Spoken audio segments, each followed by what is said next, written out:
자, 안녕하십니까. 원장 선생님입니다. 이번 시간은 이제 수원의 삼각함수 있죠. 삼각함수 CT, 5단원의 삼각함수 CT 설명을 하도록 하겠습니다. 자, 1번 문제 보시면 삼각함수 문제를 풀 때 생각해야 되는 방향성 세 가지를 얘기하고 있죠. 그죠? 삼각함수 문제를 풀 때 생각해야 되는 방향성. 이 방향성 세 가지라는데 별 얘기는 아니고 이제 삼각함수 문제를 풀 때 무슨 생각을 해야 되냐 이거예요.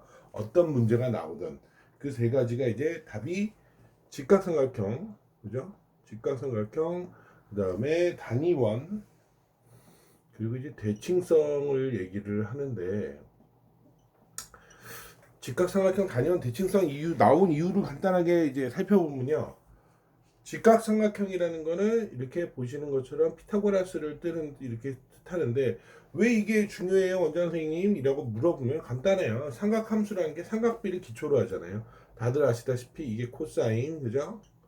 이게 사인, 그리고 탄젠트를 뜻하니까 어떤 문제가 나오든 직각삼각형을 생각을 해달라는 뜻입니다. 그래서 제일 중요한 게 이제 직각삼각형이고요. 단위원이라는 거는 여러분들 다 배웠던 반지름이 1인 x제곱 플러스 y제곱 1이라는 삼각형을 원을 생각해서 이 원을 중심으로 해서 모든 걸 생각하달라는 얘기예요. 삼각함수 유도할 때도 이렇게 단위원 쓰잖아요. 그죠? 물론 이제 처음 배우는 사람들은 이게 뭐지라고 생각할 텐데 그냥 알아두세요. 원도 생각을 해줘야 되는 삼각함수 문제가 나왔을 때 생각해줘야 되는 부분이라는 겁니다. 그리고 대칭성 제일 많이 중요한 부분이기도 한데 잘 보면 이제 그래프를 가지고 원래는 얘기를 해야 되는데 간단하게 사인 코사인 값 우리가 다 아시잖아요. 사인이랑 코사인, 그죠? 사인의 0도, 30도, 45도, 60도, 90도 하면요 다들 아시다시피 0도가 0, 이게 2분의 1, 2분의 루트 3, 2분의 루트 2죠. 2분의 루트 3, 1이라고 하잖아요. 이거를 거꾸로 코사인에서 거꾸로 1, 2분의 루트 3, 2분의 루트 2, 그죠? 2분의 1, 0 이렇게 하잖아요. 보시다시피 45도를 중심으로 해서 좌우 대칭이 되고 있죠. 그죠? 이런 대칭성을 갖는다는 겁니다. 그래프 이제 뒤에 가서 나오지만 그래프 같은 거 그리면 사인 그래프가 이제 이런 식으로 그려지잖아요.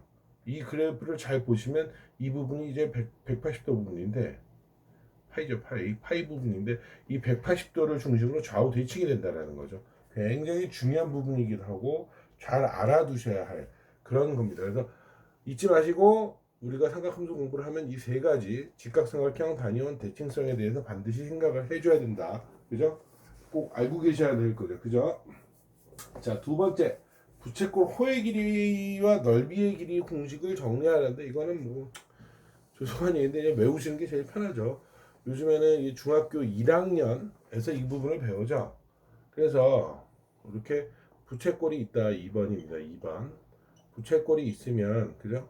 부채꼴의 중심각을 세타.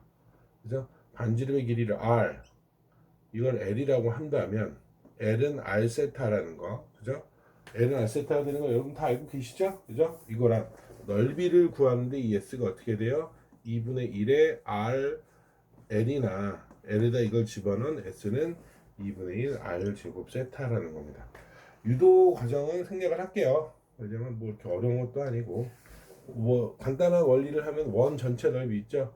원 전체 넓이에서 2파이분의 세타를 쓰는 얘기이기 때문에 굳이 중요할 것 같지는 않습니다. 자, 이거는 넘어가도록 하겠습니다. 2번. 자, 공식에 많이 씁니다. 실제 수능에는 뭐 그렇게 많이 등장하지는 않고요. 자, 이제 세 번째로 거를 가볼게요. 세 번째 거는 단위원의 반지를 R이라고 했을 때 원의 점을 XY라고 하고 단위원 얘기가 나오죠. 그죠? 동경과 이동 각도를 세타라고 할 때 삼각함수를 구해주세요. 자, 이렇게 있으면 여기 이렇게 단위원을 그렸어요. 단위원은 다시 한번 얘기하자면 뭐라고요? 반지름이 1인 원인데 단위원이라고 했는데 반지름 R이라고 했네. 뭐 상관은 없습니다. 이게 R이라고 하고 여기에 임의의 점, 이 원위의 점 XY라고 잡았을 때 그때 이제 사인, 코사인, 탄젠트를 갖다 달라는 내용을 만들어 달라. 아까 제가 얘기했죠? 단위원과 직각삼각형.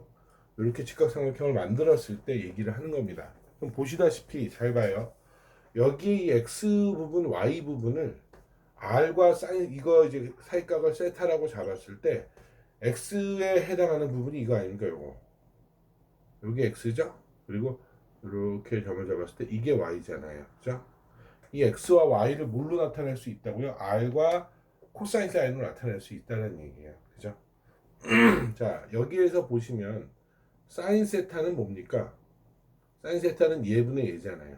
그러니까 어떻게 돼? 이게 반지름 R이니까 R분의 Y가 되겠죠. 또 코사인 세타는 어떻게 돼요? 네, R분의 X 코사인 세타. 그럼 탄젠 세타는 네, 보시는 것처럼 X분의 Y. 자, 이걸로 모든 공식이 다 유도돼요. 이거 가지고. 제일 대표적인 예를 한번 들어볼까요? 자, 피타고라스잖아요. x의 제곱 플러스 y의 제곱이 r 제곱. 자, 원의 공식 유도됐죠? 피타고라스 원리를 썼는데 원방 공식이 됐어요. 그죠? 거기에 이제 피타고라스 이걸 그대로 이걸 넣어볼게요. x 제곱. x 제곱은 r 제곱, 그죠? r 제곱 x 제곱이니까 코사인 제곱 세타, 그죠? y 제곱은 r 제곱 사인 제곱 세타, r 제곱 약분을 하면 상대관계라고 나오는 이제 우리가 어디서 배운지를 갑자기 기억이 안 나는데 아마 여러분이 배울 거예요. 그죠? 상대관계 이제 이렇게 나와서 사인 제곱 곱하기 코사인 제곱은 1이라는 공식이 나옵니다. 여러분 거기에도 써 있죠? 여러분 CT에도 네, 이런 식으로 유도하는 거예요. 그래서 x가 뭐가 돼요? 네, x가 보시다시피 r 코사인 세타가 되고 y가 뭐야 돼요?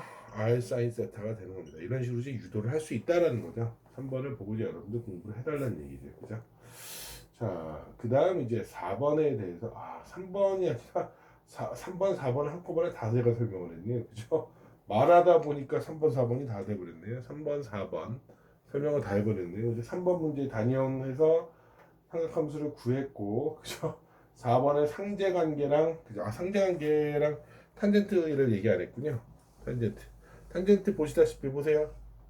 x분의 y 나오잖아요. 그죠? x분의 y. 잘 보시면 얘네 두 개를 이렇게 나누면 약분하면 나오죠?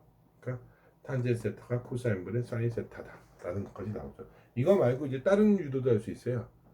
탄젠트 세타는 왜 코사인 세타분의 사인 세타냐? 우리가 공식 있잖아요. 간단하게 탄젠트 60도 얼마? 루트 3이잖아요. 그죠? 자, 코사인 60도 얼마입니까? 그쵸? 2분의 얼마? 1. 그죠? 코사인 사인 60도 얼마? 2분의 루트 3. 약분하면 루트 3 나오죠. 이런 방법도 얼마든지 유도가 된다는 얘기입니다. 뭐 그렇게 어려운 얘기는 아닌데 유도할 줄 아느냐 모르느냐를 이제 가지고 한 거고 기본적인 이제 사인, 코사인, 탄젠트에 대한 거를 이런 거를 가지고 여러분들이 유도를 할 수 있느냐를 물어보는 거죠. 굉장히 중요한 파트이기도 하고 잘 알고 계셔야 되는 부분이죠. 자, 이제 5번째로 넘어가게 보겠습니다. 5번째는 뭐냐? 두각 알파 베타를 나타내는 동경이 동경 문제인데 내신에서 상당히 잘 나오는 문제죠. 그죠? 알파 베타를 나타내는 동경이 x축에 대해서 어떻게 관련이 되느냐. 그죠? 대칭될 때 이제 x축에 대해서 대칭, y축에 대해서 대칭, y 콜 x에 대해서 대칭일 때 어떻게 나타내냐 이거예요. 그러니까 이거를 말을 이해를 못하는 사람들 항상 잊지 마세요. 그래프를 그려봐야 됩니다. 자, 이렇게 그려서 단위원을 그리고요. 이렇게 알파고 이렇게 x축 대칭이죠. 처음 게 첫 번째 게 그죠? x축 대칭이면 이렇게 나올 겁니다. 그죠? 이렇게 나와서 여기 있는 게 마이너스 알파인데 이렇게 각도를 베타라고 하자고요. 그러니까 즉 바꿔서 무슨 얘기예요? 알파 플러스 베타가 얼마가 돼? 네, 2파이가 되는 겁니다. 가만히 있어 보자. 저 얘기를 안 했네. 제일 중요한 거는 안 얘기했었네. 180도는 파이라는 거, 그죠? 네. 그 얘기를 안 하고 넘어갔네, 뭐. 안 넘어가시면 안 되니까 간단하게만 얘기하겠습니다. 선생님들이랑 공부를 하겠지만 보통 호도법이란 걸 이용해서 180는 파이, 제가 여기서 이제 뺀 거는 거의 안 나와서 내신이든 수능에서 안 나와서 180도가 파이기 때문에요. 90도는 어떻게 나타내? 네, 2분의 파이 이런 식으로 이제 나타내는 걸 상대관계라고 합니다. 상대관계 아니라 호도법. 그래서 지금 보시는 것처럼 알파 플러스 베타가 2파이라는 거 보이시죠? 그죠? 2파이가 되는데 중요한 게 있어요. 이 베타가 한 바퀴를 돌 수도 있고 두 바퀴, 세 바퀴를 돌 수도 있다라고 해서 이걸 2파이라고 안 잡고 어떻게 잡아? 2n파이라고 잡는 겁니다. 그러니까 굳이 얘기하면 360n이라 될 수 있다라는 거죠. 이해해요? 네. 이게 그럼 뭐 이게 뭔데요? 뭘 뜻하는 건데요? 다른 건 아니고요. 식 세울 때 쓰는 거예요. 이렇게 동경을 이렇게 이런 그 각을 만들어내는 이런 선을 동경이라고 하는데 두 동경의 관계에서 이렇게 방정식을 세울 수가 있다라는 겁니다. 그 중에 첫 번째 1번을 제가 얘기한 거고요. 자, 2번은 y축에 대한 대칭이죠. y축 대칭이 되면 어떻게 되냐 이거예요. 자, y축 대칭이 이제 이런 거죠. 이렇게 있으면 여기에 이렇게 알파가 있다. 그러면 이렇게 똑같은 각으로, 그죠? 여기 이게 알파가 되도록 만들어주는 거죠. 눈치가 빠른 사람들이 이제 알았을 거예요. 이걸 베타라고 잡는다면 알파 플러스 베타가 얼마가 돼요? 그래요. 90도. 그죠? 아, 90도가 아니라 180도. 파이가 되죠. 파이. 맞아요? 파이가 되는데 중요한 건 파이가 하나만 되는 게 아니라 계속 돌아요. 그죠? 그러니까 이게 베타가 이렇게 되면 두 개를 합친 게 파인데, 그죠? 알파 더하기 베타가 파인데 두 번 돌면 어떻게 해야 돼? 여기다가 2파이를 더해야겠죠? 그러니까 이게 파이, 3파이, 5파이 이런 식으로 나타낼 거란 말이에요. 그러니까 이걸 어떻게 표현해? 2n 플러스 1파이라고 표현을 하는 거죠. 이해됩니까? 네. 이런 식으로 이제 표현하는 거.